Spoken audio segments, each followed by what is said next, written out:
함께 나눌 말씀의 주제가 이 두아디라 교회입니다. 복음이 전파돼서 교회가 세워졌고, 이 두아디라는 산업이 부흥했던 도시입니다. 이 조합 공동체의 이 산업 활동이 굉장히 활발했다고 합니다.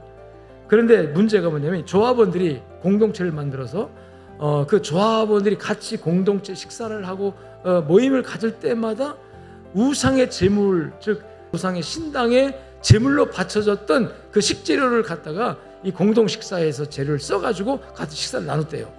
그런데 그 당시 복음을 믿고 예수를 믿는 성도들은 믿음을 지키기 위해서는 그 식사를 할 수가 없는 거예요. 그래서 그 공동체 생활하기가 아주 어려워서 당연히 핍박을 받았겠죠. 그런 두아디라 교회 형편을 주님께서 잘 살피시면서 오늘 밤모섬에서 기도 중에 환상 중에 이제 사도 요한이 두아디라 교회 사자에게 편지하라라는 하나님의 음성을 들은 거예요. 그런데 이 편지를 보내는 발신자를 소개하는데 그 눈이 불꽃 같고 그 발에 빛난 주석과 같은 하나님의 아들이 말한다. 그러면서 이 하나님의 아들이 누구예요? 예수 그리스도죠. 두루두루 빠진 곳이 없이 다 감찰하시는 분, 살펴서 보는 분이라는 거죠. 불꽃 같은 눈동자로 이렇게 살폈더니 이 성도들의 믿음이 내 사업과 사랑과 믿음과 섬겨 인내를 안오니 내 나중 행위가 처음보다 많도다. 여러분, 처음보다 나중이 좋다는 뜻이에요? 나쁘다는 뜻이에요? 좋다는 거예요. 세상은 당장의 어떤 결과를 중요하게 생각합니다.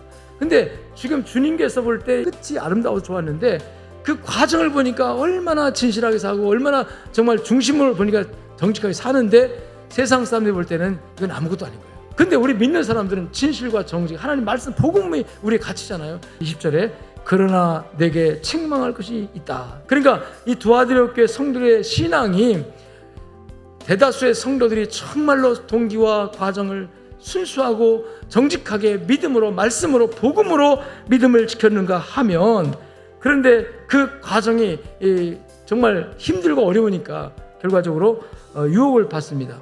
그 유혹한 존재에 관해서 20절 말씀해 보니까 자칭 선지자라는 여자 이세벨을 내가 용납했다. 이 이세벨의 유혹을 떨치지 못했다는 거죠. 구체적으로 이세벨 주의, 이세벨의 유혹이 무엇인가? 첫 번째 답합시다. 은사 위주의 신앙. 이세벨은 자칭 선지자라고 했어요. 하나님이 세운 선지자가 아니라 자칭 선지자라고 했습니다. 그런데 이 이세벨에게 사람들을 현혹시킬 만큼의 어떤 은사가 있었습니다. 하나님께로부터 공급된 게 아니라 자기가 만들어낸 것이거나 또는 사탄으로부터 온 거라면 이건 큰 문제죠. 근데 분별을 어떻게 하느냐 하면 분별은 그 열매로 보는 거거든요.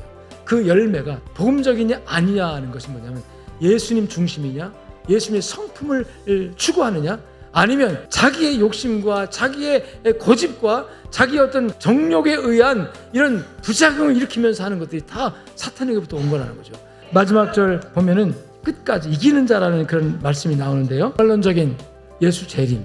그러니까 이 끝까지라는 말은 오늘 사는 여러분들에게도 우리들에게도 해당되는 말씀이에요. 우리가 동기가 정말 복음으로 순수하고 그 과정에 말씀으로 정직하고 진실하고 그 다음에 그 열매가 점점 발전적으로 지금 나가고 있다면 여러분, 주님 오시는 날에 여러분들은 승리합니다.